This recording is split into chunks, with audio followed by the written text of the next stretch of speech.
And that, in my view, as a taxpayer, as a license fee payer, I find that unforgivable.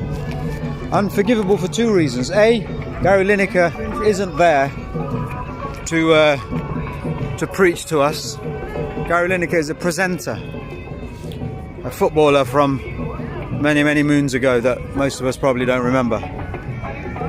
But Gary had the gall to sit there and read off a script. I suspect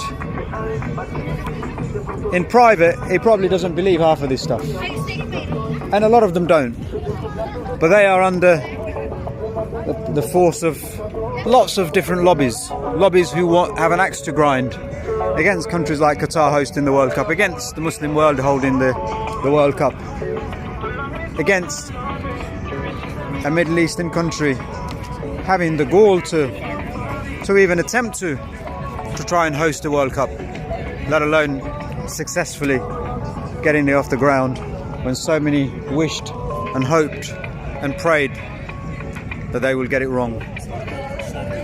But it hasn't. So far, week 3, it's been a resounding success. So I wonder how Gary feels. This morning, and I have footage separately which I will share, I bumped into Gary at the Mirage Walk Hotel in Doha. He's staying upstairs, obviously, in one of the more presidential suites. I was there having a cup of coffee, and he came down for breakfast. And I tried to speak to him, ask him whether he genuinely believed what he said, or whether he was just reading off script because it suited other people's agenda. And he was very cagey about it. He didn't want to talk, he didn't want to take a picture. In fact, he decided he'd left something behind in his room and then disappeared.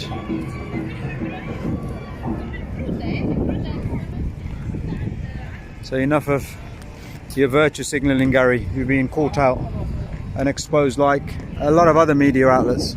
That's what I was saying earlier about the dough boats, which you can hire to go from this point, as some people are doing, all the way to the Sheraton Hotel you see across there. It's about a half an hour ride. Or you can go to Banana Island, which is where this particular boat is heading, a very exclusive resort, and where I believe the Brazilians are staying. So again, we've made some good progress across the Corniche.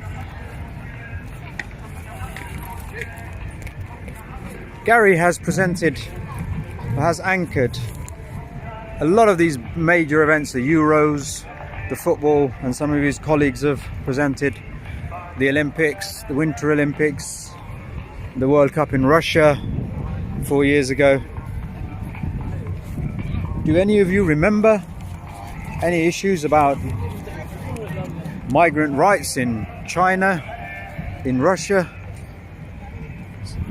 Issues of people's sexuality being brought forward in the fore? Did you hear anything from Gary about how he is going to take a stand? Oh, he's taken such a stand that he's actually here. He's here in Doha, living in a hotel that was built by the very people that have built the rest of the infrastructure. And again, just to stress, I've done so already in another video, about the fact that these contracts were awarded to European countries, European Far Eastern countries, countries who claim to have superior human rights standards and stringent records. They were responsible. So if anybody should be held to account, it should be some of those companies. They should be answerable, not Sheikh Tamim, top of the Qatari leadership. He's not going to come out in a place like the Corniche and police whether people are being mistreated.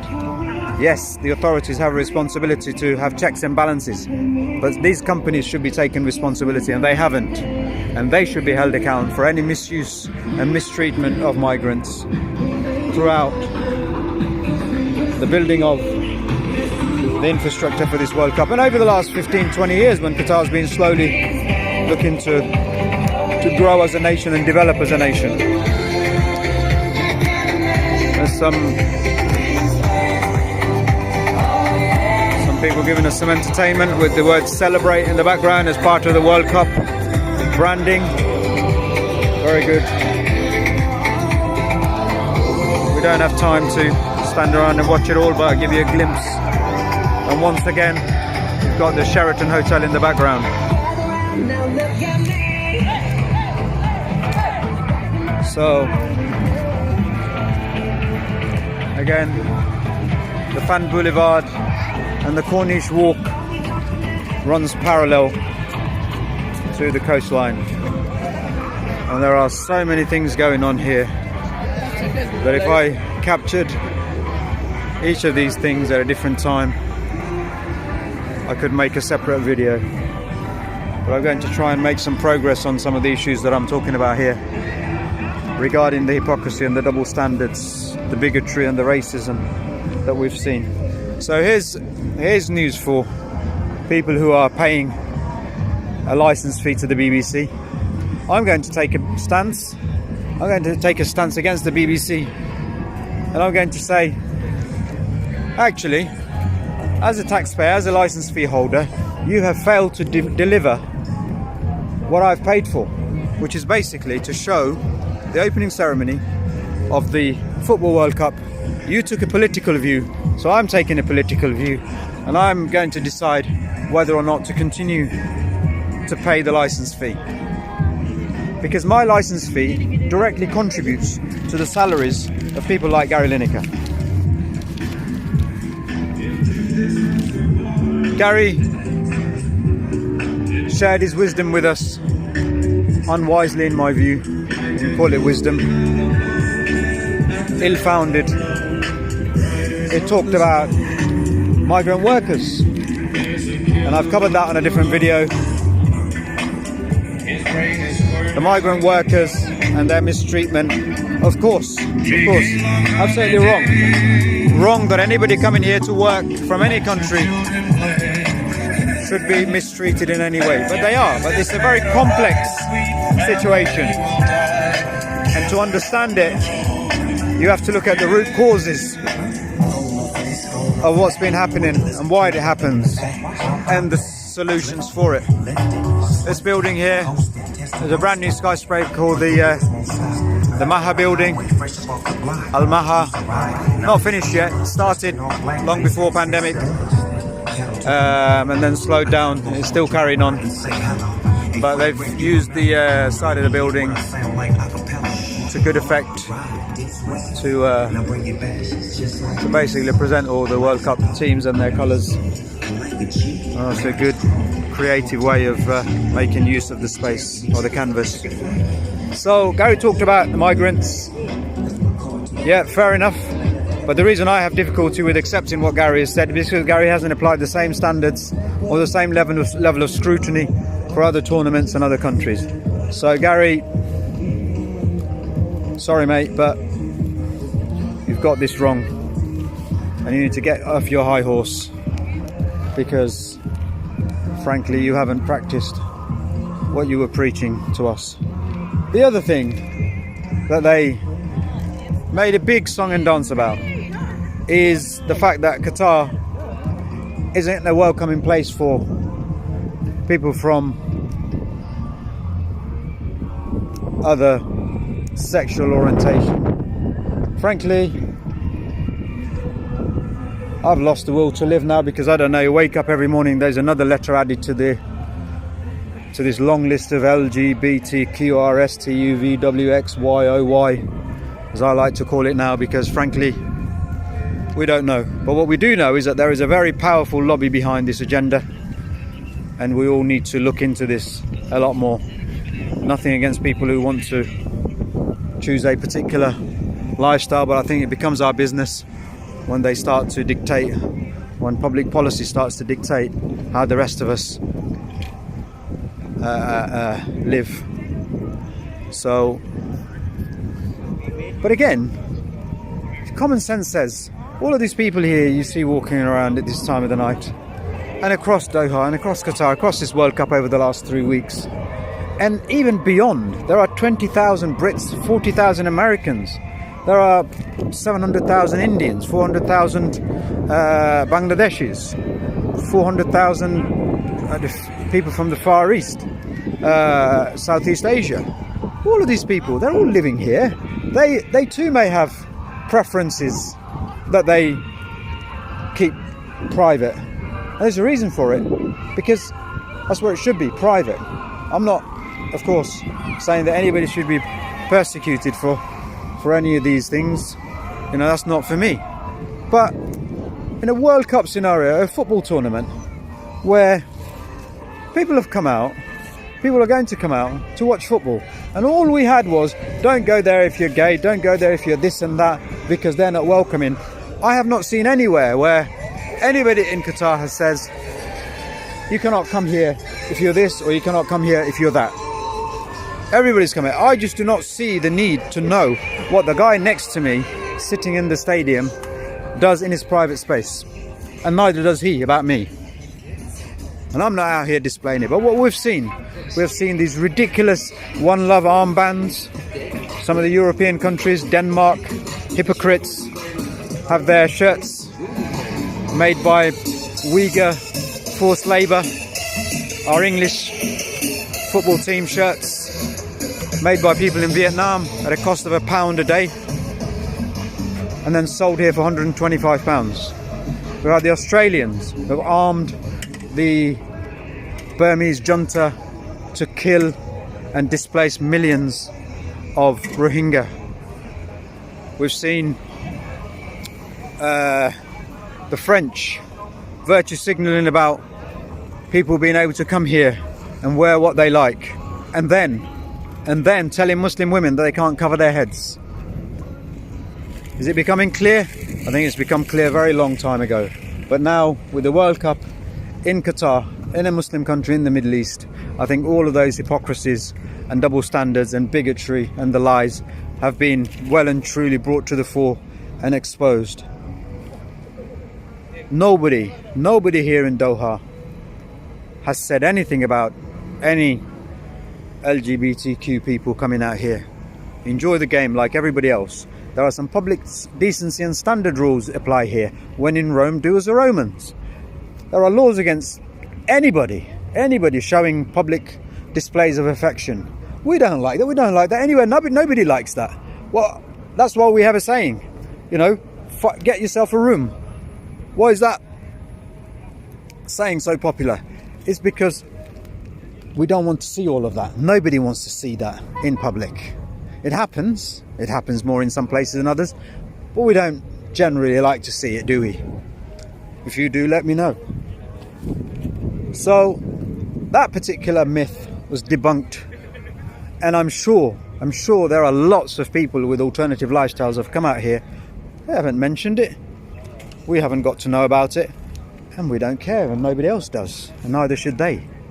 Watch the game, enjoy the game, go home. And while you're here, respect the local customs, respect the local traditions and cultures. Don't force yourself on other people. Don't force your ideas and beliefs and values on other people, because values aren't general or universal, as we have seen. There are people here from all over the world. South Americans have come out here, Brazilians in their thousands have come out here, fitted in, embraced the local culture, local customs, got dressed up, carnival people. So they've loved all of this. They've loved this particular carnival road, because for them it's literally like the Rio Carnival abroad. The Argentinians have come out, 90,000 of them in the Lusail Stadium last week, a couple of nights ago. No problems at all. They're fitting in, they're embracing the local culture, they're enjoying themselves, getting involved with everything. The Japanese, you've seen the pictures of the Japanese who not only played, they take great pride. And talking to some Japanese fans, they love the fact that this is such a clean place. And Doha, and again, some people think that somehow maybe Doha has gone out of his way to clean the place up and showcase a different side of Doha that is outside and away from the games. It isn't. This is Doha. It is clean, it is safe, it is family friendly, and it is a place that people can come to and enjoy themselves, old or young, family, single, whoever. There's our friendly Casper the Friendly Ghost mascot once again. I've said enough about that. Still don't understand it, frankly, but here we are. So that's a migrant issue, and the BBC, that's properly debunked. There's the LGBTQRSTUVWXYOY. That's been put to bed. Excuse the pun. Oh, and then there was the beer issue. Yes, the Qataris decided 2 days before the World Cup started that the stadiums will not be serving beer. Yes, there was a small footnote. There are some hospitality facilities that will have beer, do have beer, and frankly I have my views on that. I don't particularly like it, but that's capitalism for you. Maybe we need to look at that and see what that's giving us. So, beer. I have been to football across the UK, Europe, and I can list you dozens of stadiums that have a beer ban. Right across Europe have a beer ban. And we know that some of the big games, Manchester United, Liverpool, Arsenal, Chelsea, not Manchester City, Manchester United, that's not a big game. So the big games, the kickoffs earlier than normal. You'll have all noted we have 11 o'clock kickoffs in the Glasgow derby between Celtic and Rangers. Why? Because they want to stop people getting absolutely plastered and then turning up to the game, causing havoc, ruining it for everybody else.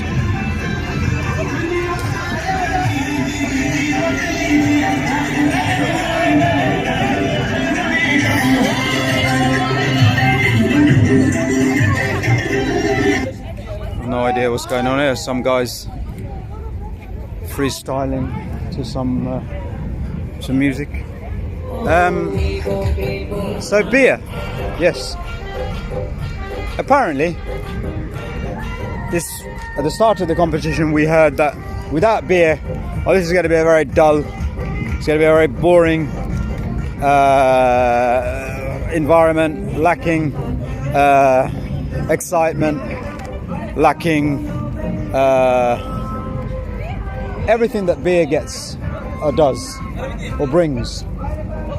I don't drink personally. I don't have a problem with anybody who does. What I do have a problem with is seeing what beer does to some people who clearly can't handle it.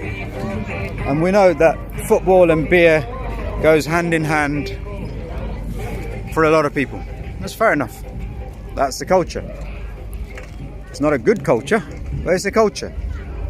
It's a culture that has caused us many problems. Alcoholism, early deaths, a 30% increase in domestic violence against women during international matches when the England team don't do so well. So there is nothing, absolutely nothing. Yes, I've got absolutely no problems. People who drink can handle it. That's a lifestyle choice they make. But we know that a lot of people can't handle drink. And as a result, lots of us have to suffer from the consequences of their mishandling of alcohol. But three things that have been absent mainly here in Doha, and it's made for a fantastic family event. I have spoken, there were nearly 5,000 England fans in the stadium yesterday, sitting in the blocks. I know where most of them have been staying. I know where most of them have been drinking. I know where most of them have been wandering around.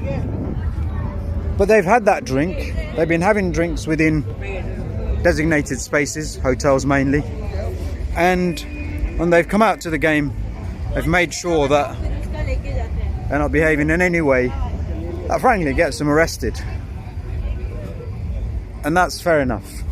That's fair enough. I'm not going to make comments on people's individual personal choices. But the one thing they've all said, is how much better it's been. And I'm not exaggerating one bit. This has come from their own, directly from their mouths. How much better it's been coming to a stadium and being able to sit together with opposing fans from other countries, families, children. We haven't got some of what comes out of people's mouths as a result of drinks. We haven't had any, aggressive, aggression, swearing. We've had lots of shouting, screaming. I've lost my voice from giving instructions to Gareth Southgate and the rest of the team. But it's all within the sort of spirit of the game. And what it showed is that a lot of these people who have come to the game, who remembered coming to the game, who have come to the stadium, watched the game sober, and then left the stadium sober. And they will be able to remember what they watched. Obviously the result won't always go your way, but you will remember it. This is just my take on it, because I've got friends who drink. I've been to football matches where I was scared for my life, and I'll give you an example. I was at the Champions League final in Paris, where from 9 o'clock on, literally 50, 60, 70, 80,000 people were plied with drinks. Drinks companies literally covering every inch of the fan zones in Paris is booze, booze, booze. And the other thing, gambling, open gambling that we haven't seen at this World Cup. Betting companies, I'm sure you on the TV, I certainly saw it before I came out here, and you're no doubt seeing it now. Every other advert is a betting company. Every other advert is a betting company telling us, what odds we should be banking our life savings on. Because gambling, well, some people like to take a punt, have a bet. The reality is, when it gets out of control, it's a disease. It's a massive problem for society. Alcohol, gambling is a massive, massive problem. Let there be absolutely no doubt about it. Anybody who wants to comment on these views, they can do, but deep down we all know that there is more harm in alcohol and gambling than there is good. We'll leave it at that. Simply put, there is more harm than good in alcohol and gambling. And then the third vice that we've not seen here, we've not seen the other human trade, mainly women prostituting themselves in these big events, adding to drunks, gamblers, and exploitation of people who, yes, they may choose to do that for a living, but we all know, again, like the alcohol drinks industry, where there are people, vested interests out there desperate to try and take advantage of people who simply can't handle the drink. And these people make billions of pounds and dollars out of the misery of people who suffer from alcohol problems, domestic violence problems. We've got to get to the root of the problem, not skirt around the edges. Let's talk about it. Let's raise the problems to the fore, and let's call it out for what it is. There is a industry out there which thrives, which makes billions out of making people drunk, making people become reliant on drink and drugs. And they line their pockets while these miserable people have to suffer, and everybody around them has to suffer the consequences. Similarly with sexual exploitation, prostitution. And we know it happened in South Africa, we know it happened in Brazil, but it hasn't happened as much here. I'm sure there's some of it going on in the hotels, 5-star hotels, all sorts of things happen, but we haven't seen it out in the open, and we haven't seen people's attentions or interest being diverted from what they've come here for, which is the football and nothing else. So we've touched on the three three vices, and pretty much debunked the fact that our media, a lot of the Western media, focused on those three things,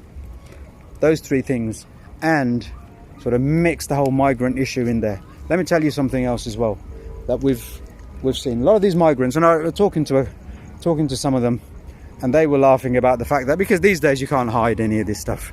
You know, it all comes out. It's all over social media. So the fact that we are here in the UK, have been making a lot about LGBTQ, whatever. And something that what somebody said here, it said, yes, we're migrants, we've got issues, but what we don't want it to be, we don't want to be sort of mixed in with all these LGBTQ issues, because we don't support that. So it's interesting that some of the lobbies and agencies, we know who they are, I'm not going to give them any free publicity, they're pretending they care about the migrants, while actually their own agenda is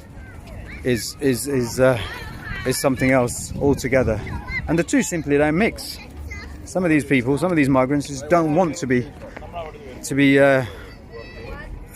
sort of thrown in the same pot together as some of those issues, which fundamentally goes against their beliefs, and they've got to respected for that. So yes, we've